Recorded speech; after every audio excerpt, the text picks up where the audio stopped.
Hi, my name's Daisy and today I will be reviewing Vampire Academy by Richelle Mead. This is the first book in a series that expands over 6 books, so there's a lot in this series and the first book is absolutely amazing and now I will tell you why. Plus the movie adaptation will be coming out next year on February 14th, so I thought it was important to probably read it. It's been on my list for years to read, never got around to it, and now I'm quite glad that I have. The one thing with this book is that vampires are completely different. I know I say this probably about every single vampire related thing, but this is completely different to anything I have ever heard before, and you will understand what I mean when I say there are mortal vampires. Yes, they're not all immortal. Mind blown! There are 3 kinds of vampires in this series. Number 1, there are dampfires. Now these are half human, half vampire. Yes, it was a bit weird to get my head round, but Rose Hathaway is one of these, and she's our main character. We see from her eyes, and it's pretty much, she can go out in sunlight and it doesn't really affect her because she's got the human side of her. It's really confusing, but you get used to the terminology eventually. Secondly, we have the Mirai vampires, and Lissa Dragamore, who is one of our other main characters and is best friends with Rose, is one of these, and she is a royal Mirai, so she has even a bigger standing. Thirdly, we have the Strigoi, and these are immortal vampires, and they are pretty badass and evil and just generally not good. They're just, you don't want to meet them in a dark alley, basically. The storyline follows Rose and Lissa's return to St. Vladimir's Academy. This is where the Dampfires are taught to be guardians so they can protect the Mirai from the Strigoi, and the Mirai just learn all things vampire-y. They do mix together in the school, but there is a sort of hierarchy to this school, and it's pretty much all the royals and then like the non-royals, and then you have the Dampfire boys who become guardians most of the time, and you have the Dampfire girls that kind of just get used a little bit. But Rose is kind of different. Rose is a very fiery spirit and she wants to be a guardian, and she's pretty much is Lissa's guardian, but she isn't an official, so she does look after her in some sense. I will admit though that there is some naughty language within this book, and there is some swear words that are mingled into there, so I think it veers more onto the older side of young adult novels. Richelle Mead's writing is really good. It captivates you quite quickly. I didn't take 50 pages to get into this book. Within 2 pages I was in and I wanted to read so much more of it. The plotline is really good because you have sort of some forbidden romances and sort of the catty side of a social scene and some secrets, which I like personally when you have secrets in a book and you slowly unveil them, because I like being like Sherlock and trying to guess them, just how I am.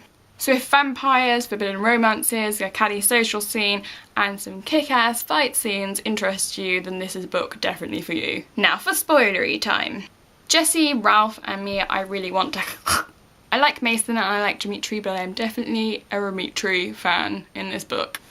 Although their romance is a little bit weird because it's kind of interspersed very sort of cleverly throughout the book and there's a lot of little tiny moments, but when they do actually get to the point of kissing, it's under a spell, so it's not really sort of like a willing kissing, but it is, because it wouldn't have worked if, but you know what I mean. I would rather have kind of, I don't know, it was a really cool scene, but I'd have wanted them to kind of at some point do it like willingly, like actually making a conscious decision themselves to go, hey, yeah. It is a bit creepy though with Alyssa and the compulsion, and I think that when she kind of goes really crazy with it, you're kind of just like, dude, calm down, and Christian is right, even though he is creepy, and you fit together really, really well because you're kind of both sort of creepy at some points. I had 2 suspicions throughout this book, and one was that Victor and Natalie were all behind the everything happening, and that also Rose had died and been brought back, and that was how they had the whole connection. And I turned out right, and I was really quite proud of myself then, because it was kind of like, well, Natalie keeps, you know, bugging Lissa, and then dead things appear. That is not very good at hiding the fact that you're killing things and then putting in her bed. I was so glad when Natalie also went There was one bit at the very end of the book that made me go, oh my god, the feels, so I'm gonna read it to you.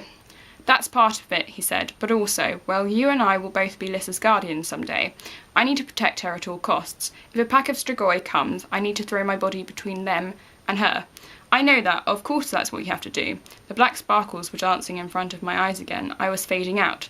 No, if I let myself love you, I won't throw myself in front of her. I'll throw myself in front of you. No, no. I'm pretty sure my feels will probably crush by the end of this series, and it's gonna be a rough ride, but a really good ride, I think.